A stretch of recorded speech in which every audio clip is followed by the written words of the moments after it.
The last time I was operating one was 3 years ago, August 22nd. It was an easy job. Well, there's no job in construction which you can call easy. Even if you're out there 8-10 hours a day eating the dust and dirt, not doing anything, it's work. Just being there is. Anyone can operate a crane.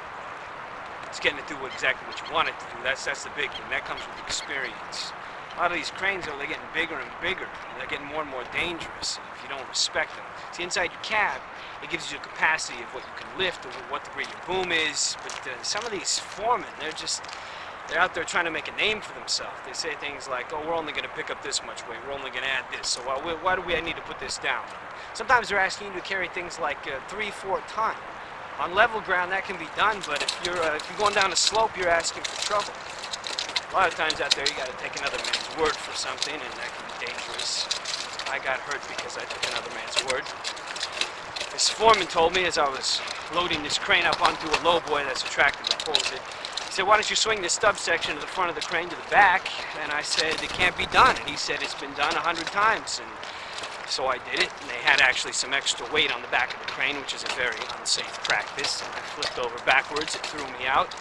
This 500-pound weight came down, and it crushed my ankle and my hip. I had 3 operations. That day that it threw me out was a hot day. I said, my leg is broke. He said, it can't be broke. These ladies came over and saw me laying on the ground in the heat and started throwing these blankets on me, and I thought, what the hell? It's so hot. It's like they're trying to smother me.